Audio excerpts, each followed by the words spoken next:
Welcome to Blind Brews first week deck techs. For those of you who aren't aware, Blind Brews is going to be myself who creates some custom decks, and then I play test them and make sure they're at least competitive, if not good.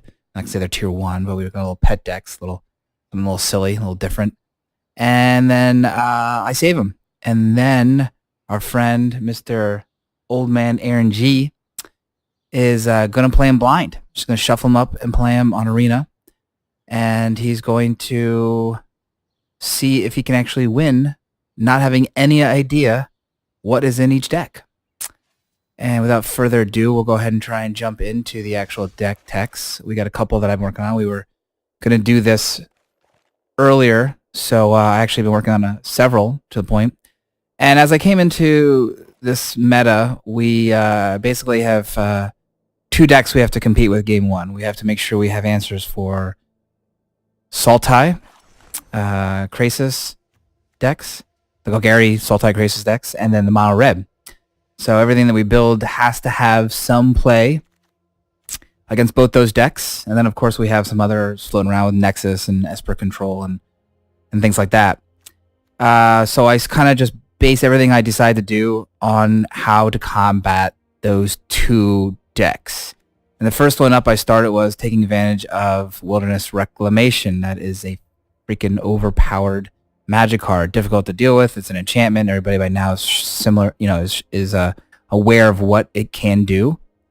So we start off with that. And I'm thinking, instead of shoving Nexus of Fate into it, like a lot of people have, or big fancy instance at the end of turn, I thought, what about just trying to do what Sultai does and try and do it faster and bigger and more resilient. The win against Sultai comes from whoever lands a Vivian or a Carney T first is going to usually win this game. I want to go a little bigger than the Jades and the Branch Walkers with Growth Chamber. Also, the Adapt obviously works real well with Wilderness Reclamation. You get to untap.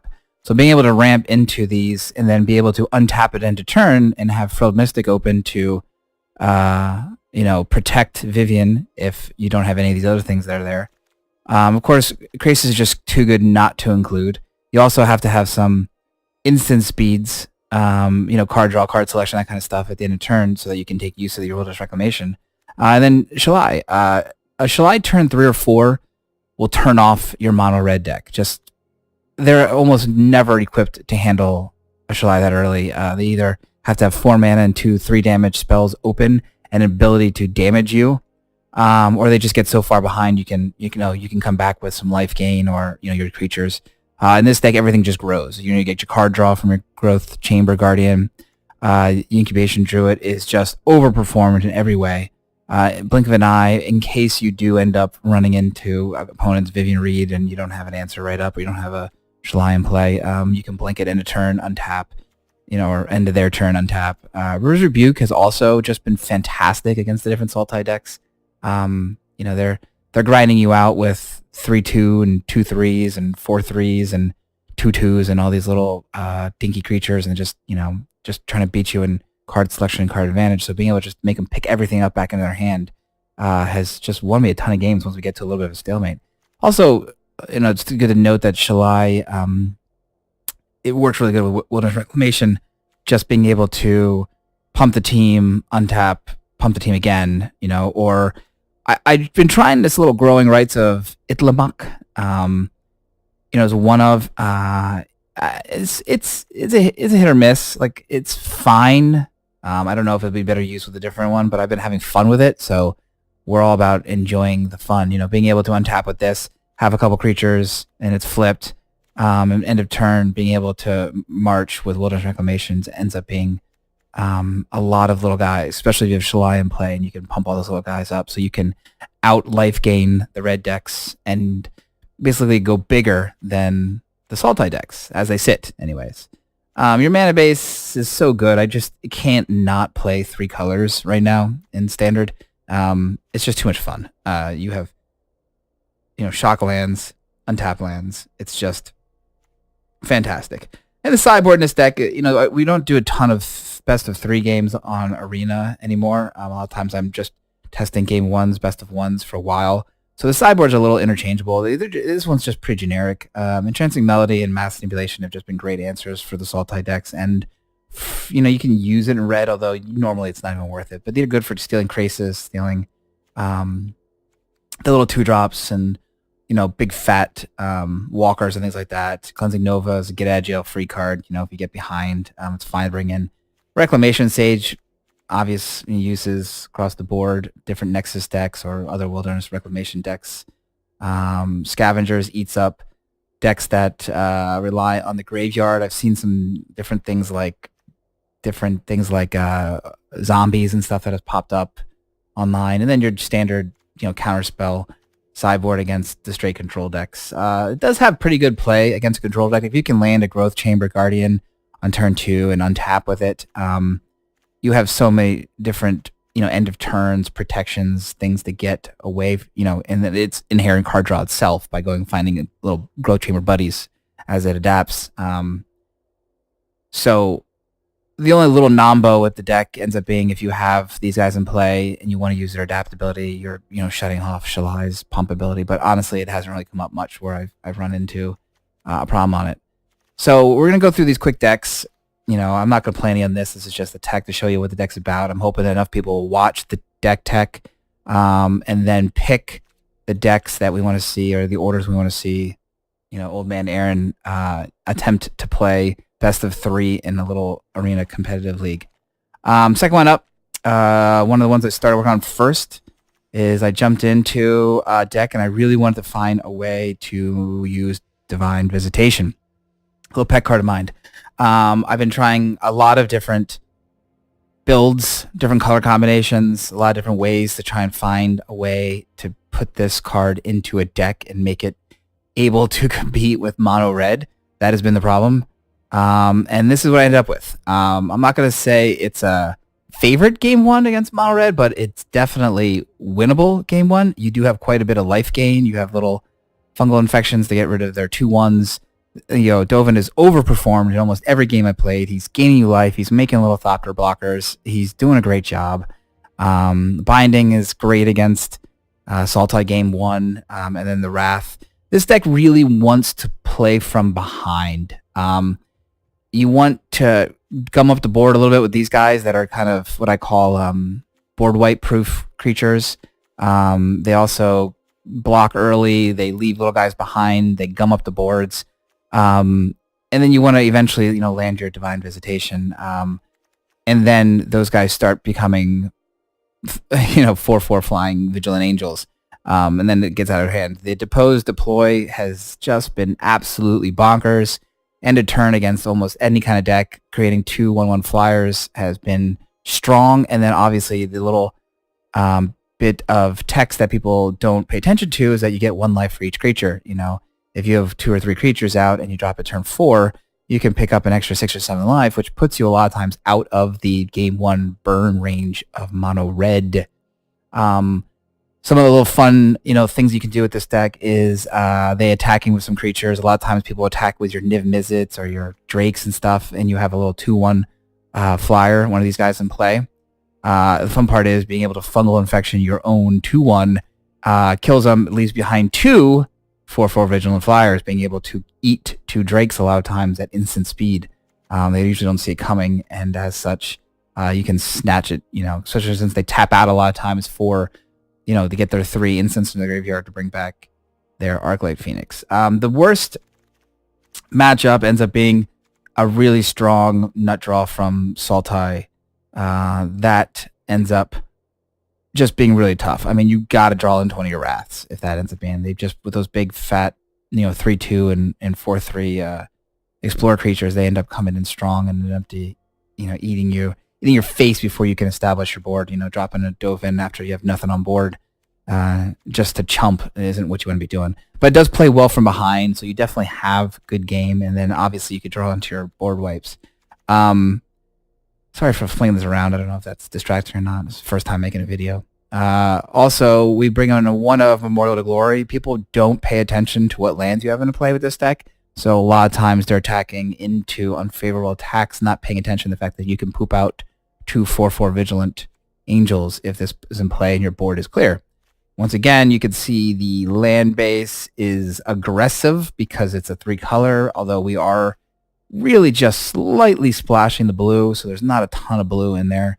Not as much blue anyways in there in the deck, so it's not a lot. The sideboard comes in. Healing Grace has been fantastic against mono red, being able to, negate the damage from a lightning bolt and then gain 3 life. Dawn of Hope is fantastic against control decks. They just can't get it. Obviously, we've been using Tocatli Honor Guard since Golgari days, so it's in there. Negates and Spell Pierces for control. We've invoked the Divine in there and Mortified, additional Mortify for our enchantment decks, our Nexus decks, our Reclamation decks. I've had good success from a one-of War Leader and Lyra Dawnbringer. The 4/4 guy comes down on turn 4 against mono red and is able to withstand the blocks or the 3 damage lightning bolts or lightning strikes or whatever they're throwing at you, and then attacks for a little bit of life gain, putting some additional blockers on the board for you. So it's been good. And then Lyra is an obvious answer. It goes a little bigger. Obviously, there is some comboing with a Lyra with the Divine. You're getting 5/5 Vigilant lifelinking. By that point, you're winning more. Usually, it's a take a Divine Visitation out, put a Lyra in those games that are going against a high aggro. I can say that I don't think I've ever lost against mono white or what they're calling Azorius aggro now.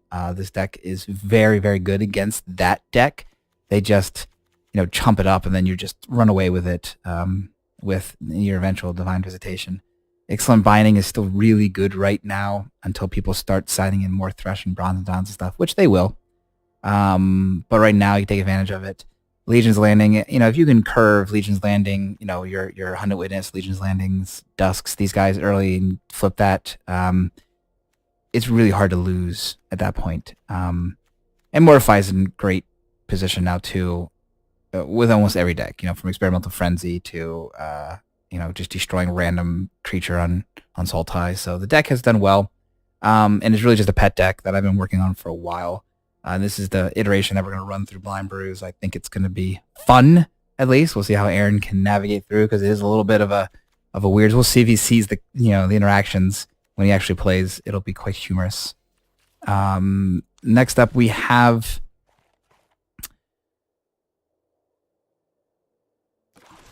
a creature deck. I originally started building this because I wanted to build a deck with just Tikar's Portal, and make it end also with a Prime Speaker of Vannifar.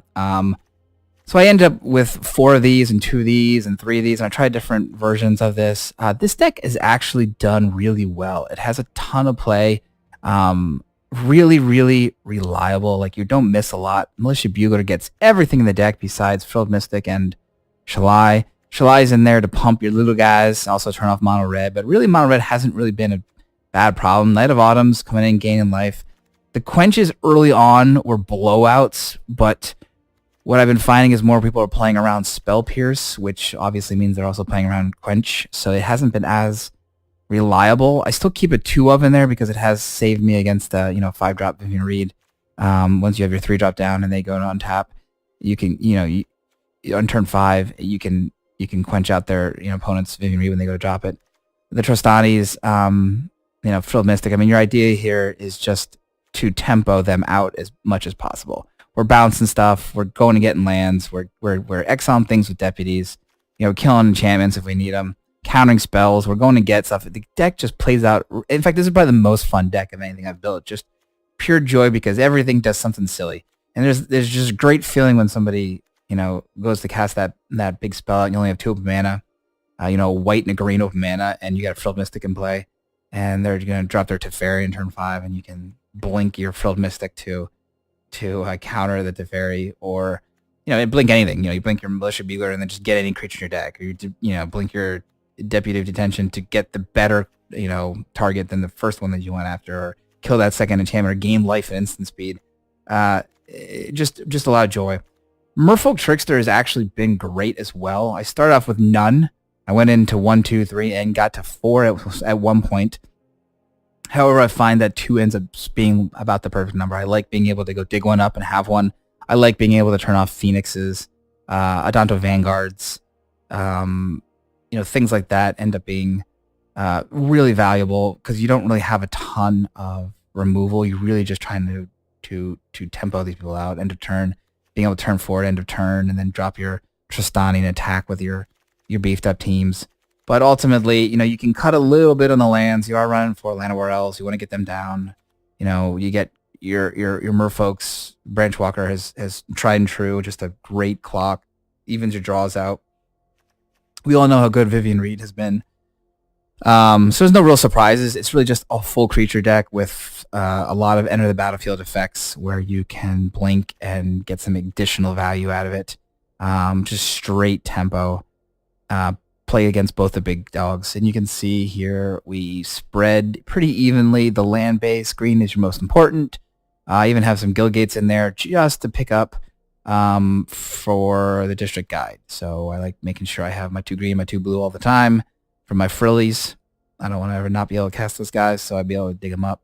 Even just blinking the district guide is just so much value. He doesn't love making every land drop. It's just such a wonderful thing. And since we are generally a full creature deck, we are going to lose to board wipes pretty regularly. Doesn't have a really good way of rebuilding quickly on a board wipe, so Unbreakable Formation has been a blowout for a lot of people. Exclusion Mage is in there for Sultais. Again, we have the Scavengers for exiling the graveyards, Lyra for an additional creature in against Mono Red. Vivian Reed is great against Sultai, brings it against control. Obviously, Carney T comes in for control as well. We have the Harpooner. I don't really bring him in too often, but it's good against opposing decks. I've seen other decks playing the Deploy card now, so you can come in and double. You can blink and kill a couple flyers if you have to. It ends up being fine. Spell Pierce in there's a 4 of. This deck actually has had trouble against the mono blue deck, so I do bring in 4 Spell Pierce and a negate. Inspiring Cleric is just in there against that deck as well. That's been my biggest problem actually, is trying to survive against the mono blue deck with this deck. Everything else though, I feel like I'm just a strong favorite game 1. I really don't have a lot of trouble. But it's a lot of fun. So I'm really looking forward to seeing him play this. Just seeing all the little things, being able to go dig up all these other creatures and their battlefield effects. We'll see how it goes. And then we got one more that I've had a lot of fun with that I feel like is at a good point. We got a little Mardu brew here, and this one started because I wanted to build around Carnival and Carnage. I ended up trying that little Spectre guy that makes you discard cards and lose damage, but it just would lose to mono red almost every single time. So I started trying to play with other cards, and I started playing with this one. And this is the Buy a Box promo. I remember opening it in one of the packs and just reading it and being like, well, that's kind of cool. Like, I get to discard cards, drain 3, and et cetera, et cetera. Phoenix is a tried and true champion. We got Angraf in here. And then this guy right here, Menace Death Touch, has been amazing. Being able to put this on the board against Sultai. They don't have a ton of creature removal in there, so he lands. He's getting in for 3 return because they're not double blocking in most cases, and being able to 1 mana instant speed, death touch your creatures and then do 1 damage to you.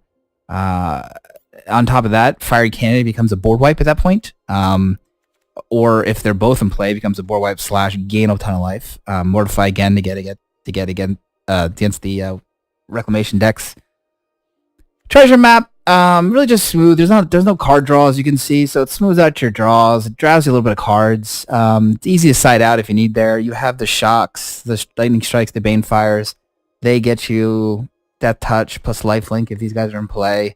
Revitalize is in there just to keep you going, cycling through your decks, because you're really just trying to land one of your 4 threats here. So you're just kind of churning, getting life. Of course, gaining life, drawing a card, and then Fire Silent Sunspeaker, you're also dealing 3 damage to target creature or player.